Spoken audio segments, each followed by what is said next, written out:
Everyone, welcome to my YouTube channel Shiva learning point. तो भाई कैसे हैं आप सब? आई होप आप सब अच्छे होंगे और आप सबकी तैयारी भी अच्छी चल रही होगी। तो भाई आज हम अपनी हिंदी की क्लास स्टार्ट करने वाले हैं। हम मतलब कि ऐसा पढ़ेंगे जो कि एग्जाम के लिए इम्पोर्टेंट है। ये नहीं है कि इस चीज को हम आसान समझ के छोड़ देंगे कि भाई ये तो हम बचपन से पढ़ते आ रहे हैं, स्वर व्यंजन वही चीजें पढ़ते आ रहे हैं। नहीं, इसमें आप देखना भाई लास्ट में ऐसी ऐसी चीजें आपको मिलेंगी जो आपने पढ़ी भी नहीं होंगी और वो एग्जामिनर वही चीजें पूछता है। तो आज सारी चीजें कवर करेंगे। भाई ऐसी तैयारी करनी है कि एग्जाम में कहीं से भी क्वेश्चन आ जाए, बस वो क्वेश्चन फोड़ दो आप।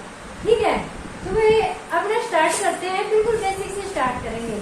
भाई वर्ण, ठीक है, आप सबको पता है हिंदी वर्णमाला में 44 स्वर होते हैं, जिसमें से 11 स्वर और 33 व्यंजन है।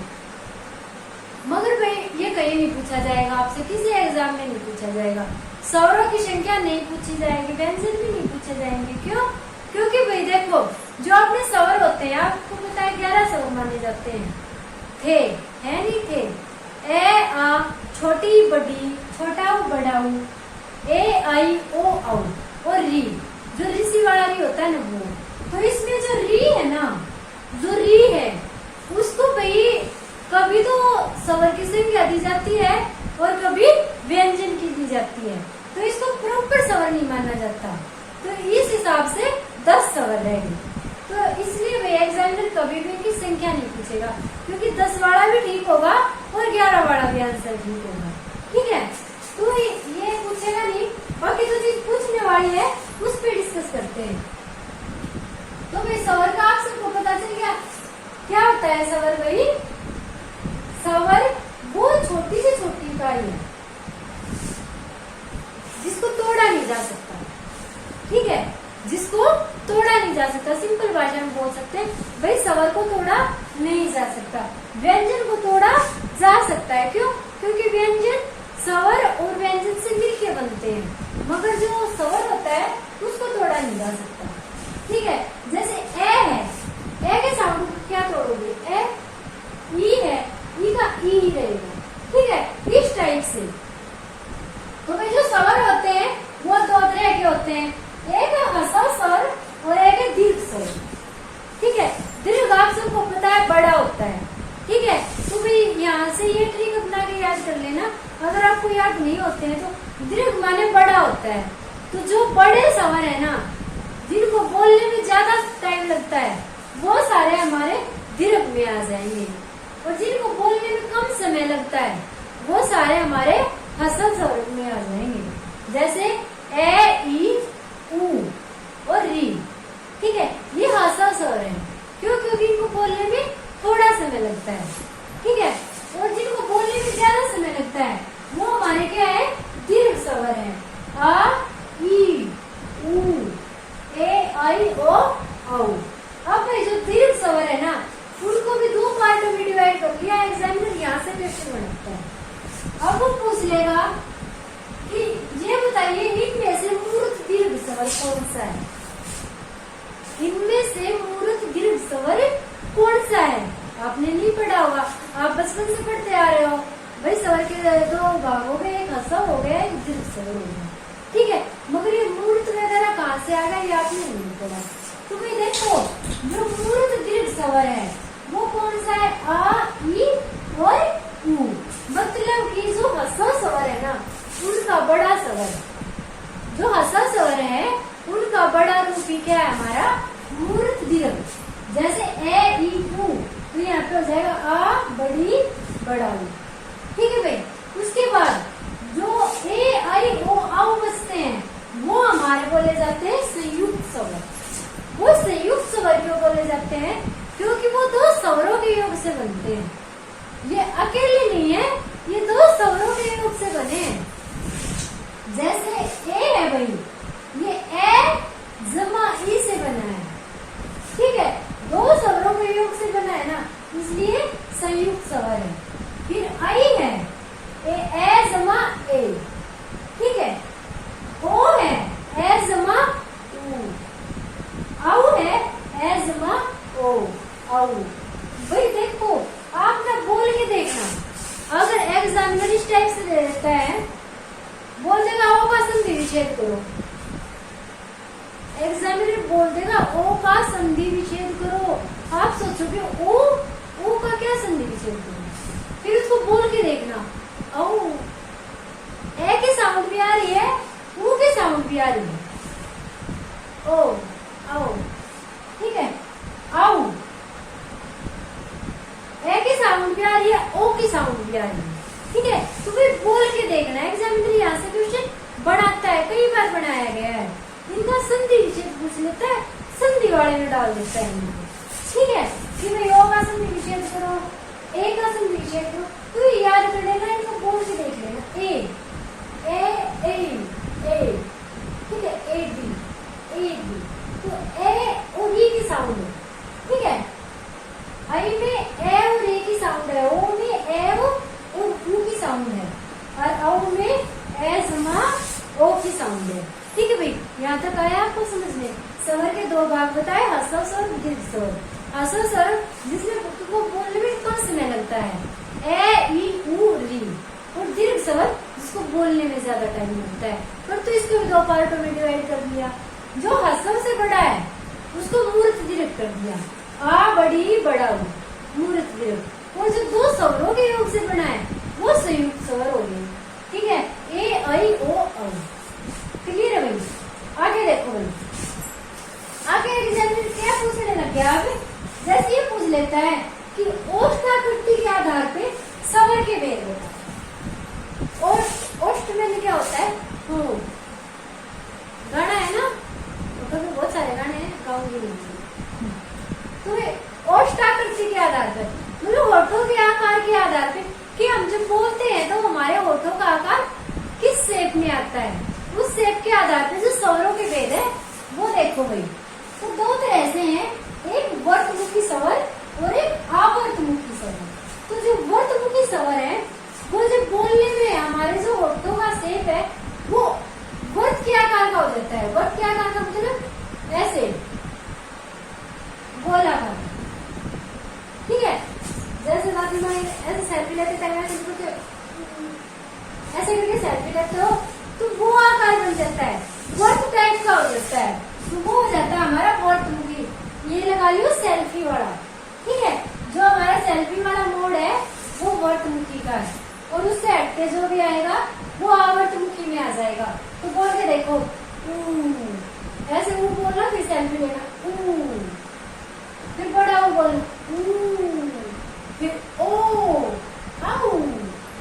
सब में सेल्फी वाला समझ आ रही है ना, आओ, राइट।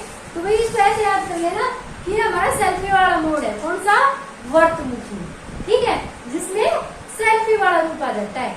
वर्त के आकार के और हो सकते हैं, और बाकी जो भी बच गए वो आवर्तमुखी में आ जाएंगे। ए देखो कैसे हो गया, ए ऐसे जा रहा, आ ई ए आई ई, इनमें किसी में ये साउंड नहीं जा, ये शेप नहीं जा रहा ना, तो सेल्फी वाला शेप वर्तमुखी में, बाकी सारे आवर्तमुखी में आ जाएंगे, ठीक है। तो स्वरों में बस इतना ही याद कर लेना। और एक इम्पोर्टेंट चीज है, देखो इम्पोर्टेंट जो री की मात्रा है, मैंने अभी बताया कि री को कई बार स्वर मान लिया जाता है, कई बार व्यंजन मान लिया जाता है। तो जो री की मात्रा होती है वो कब स्वर बनती है, कब व्यंजन बनती है, वो चीज एक बार थोड़ा ध्यान कर लेना। एग्जाम में 2-3 बार पूछी जा चुकी है।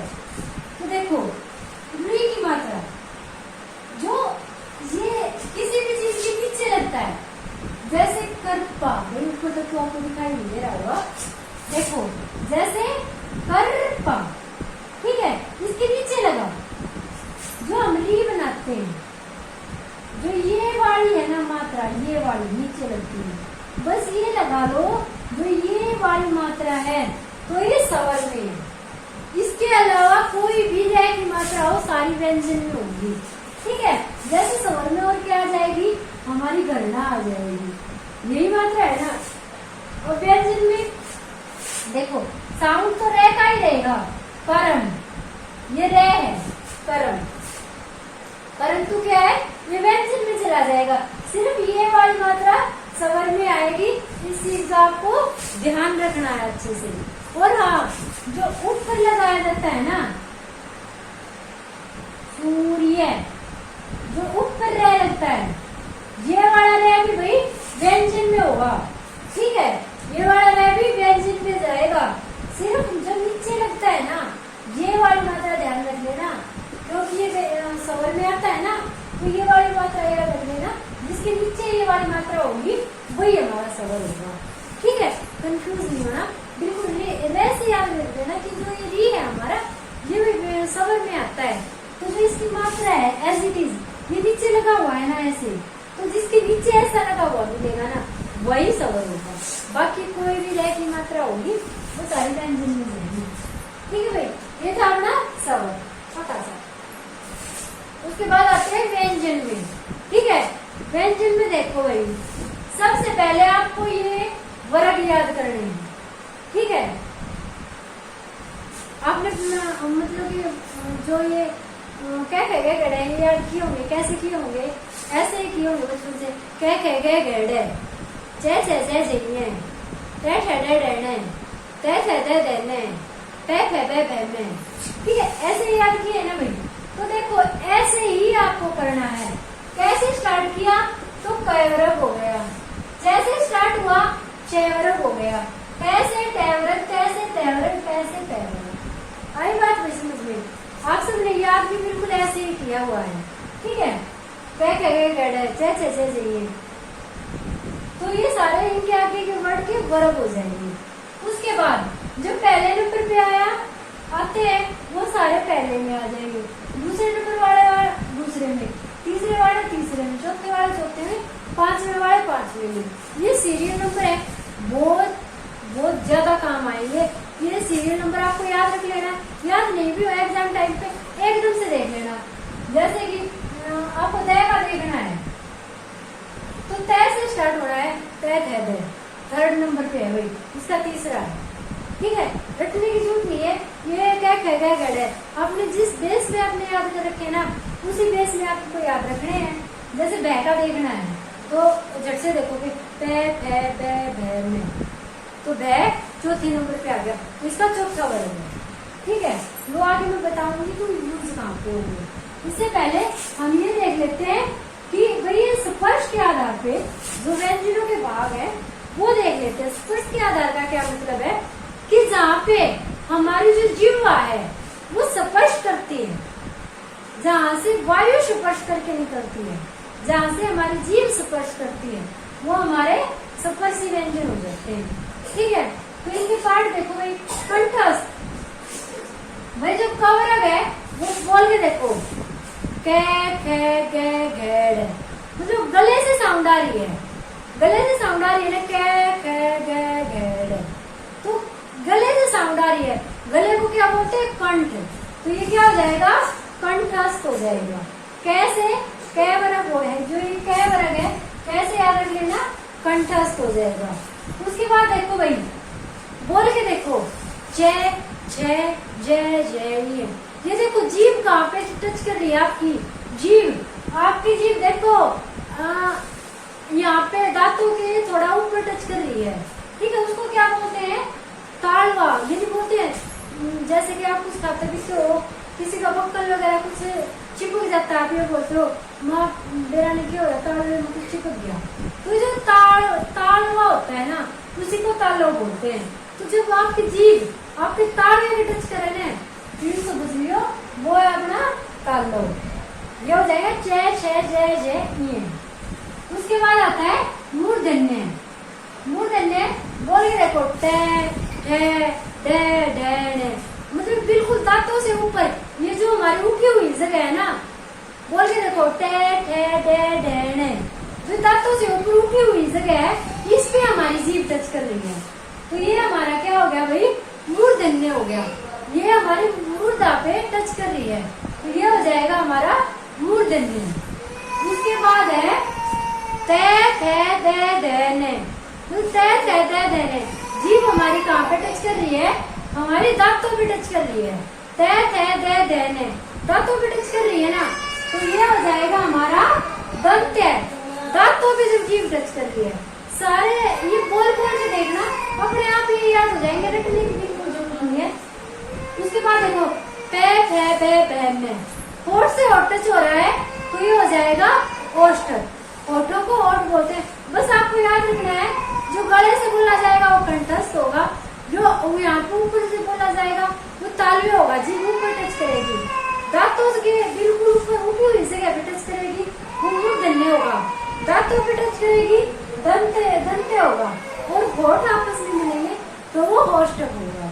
अब बोल के देखेंगे ना इनमें भाई ये ऐड भी जरूर कर लेना, ये स्वर है और कुछ व्यंजन भी है जो कंठस्थ के हैं, ए अ, और जितने भी विसर्ग हैं वो सभी हमारे कंठस्थ में आएंगे।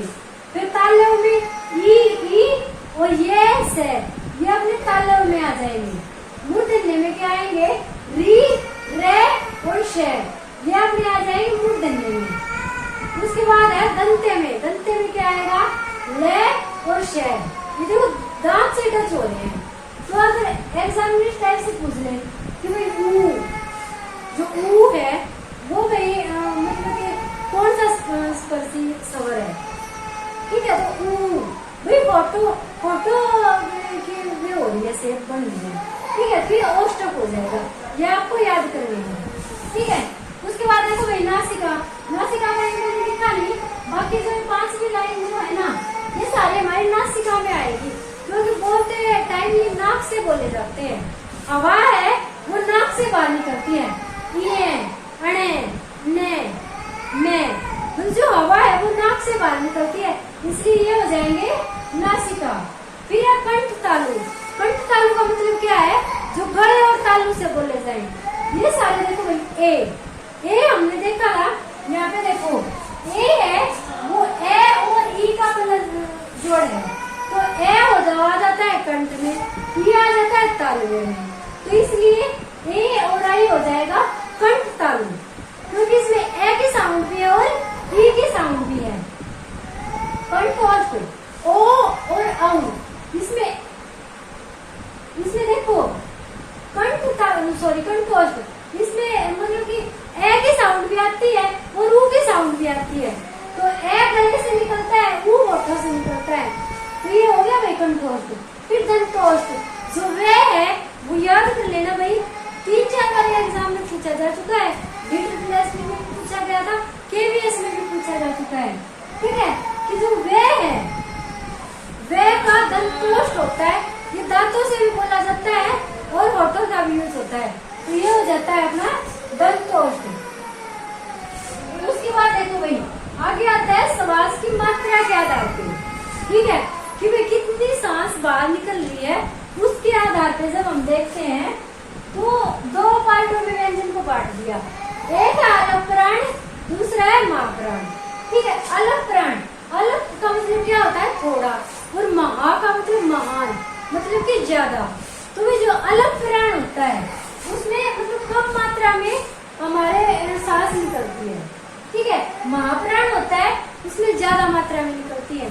तो इसमें जो ये सीरीज याद की है ना आपने, उनका पहला, तीसरा और पांचवा, पहला, तीसरा और पांचवा, कै छे टे ते पे, वे छे डे दे पे, मतलब कि ऐसे याद नहीं होंगे, मगर ये ऐसे याद कर लेना, हाँ में जो विषम संख्या है वो अलग में आ जाएंगी, जो सम संख्या है वो महाप्राण में आ जाएंगी, ठीक है।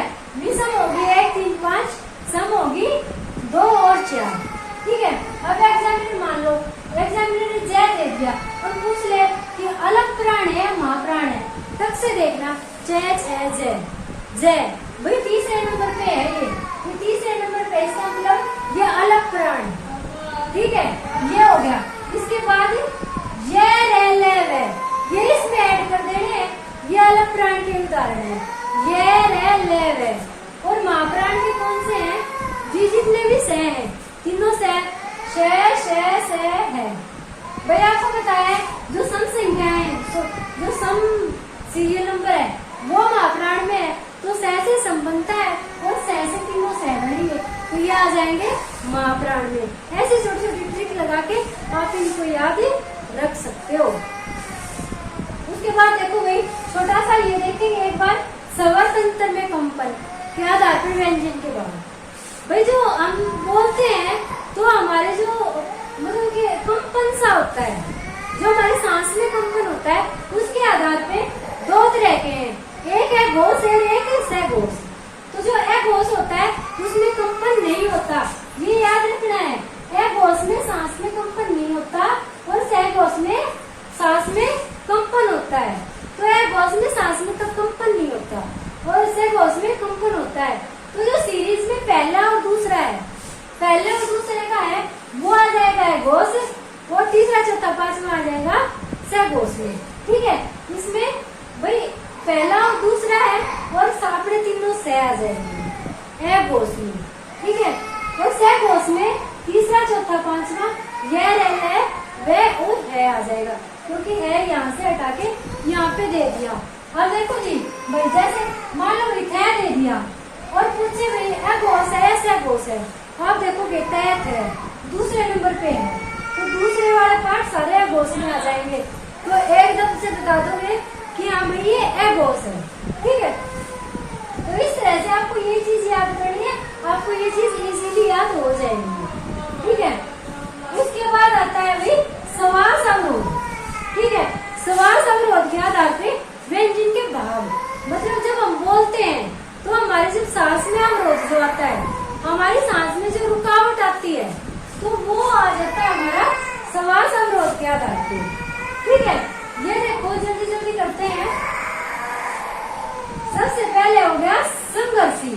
ठीक है, संघर्षी व्यंजन, स्पर्शी से स्टार्ट करते हैं। चलो, जो स्पर्शी व्यंजन बोलते टाइम हमारा मतलब जो स्पर्श करता है, जो हवा है वो हमारे मुंह के जो तत्व है उनसे स्पर्श करके बाहर निकलती है, तो वो हो जाएगा हमारा स्पर्शी व्यंजन। इसमें देखो भाई, पहला दूसरा तीसरा चौथा ये सारे भाग हमारे आ जाएंगे स्पर्शी व्यंजन में। ठीक है, स्पर्शी व्यंजन में क्योंकि हवा हमारे मुंह से स्पर्श करते हुए बाहर निकलती है, तो ये हो जाएंगे हमारा स्पर्शी व्यंजन। उसके बाद हमारा ये नासिक आ जाता है, तो ये पार्ट हो जाएगा, ये नासिक व्यंजन का हो जाएगा। ठीक है, क्योंकि नाक से हवा निकलती है। उसके बाद संघर्षी व्यंजन। संघर्षी व्यंजन क्या होता है, जब हवा संघर्ष करके बाहर निकलती है। ठीक है, तो ये हो जाएगा से और है जे फे, मतलब हवा देखो कितनी संघर्ष करके बाहर निकल रही है, जे फे।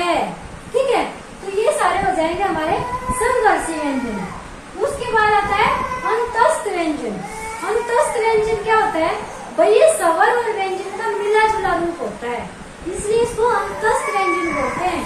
और ये और वे याद रखना है, दोनों ये और वे ये स्वर और व्यंजन का मिला जुला रूप है। उसके बाद है स्पर्श संघर्षी। ठीक है, जब हवा संघर्ष करते हुए स्पर्श करके निकलती है तो वो स्पर्श संघर्षी है। चे छे जे जे, चे छे जे जे। ठीक है, ये हो जाएंगे स्पर्श संघर्षी। उसके बाद ये देखो, ये तीनों इम्पोर्टेंट है और लास्ट के बचे हुए हैं। तो अगर पार्श्व की बात करेंगे, जय है पार्श्व व्यंजन। पार्श्व व्यंजन क्या होता है, जय।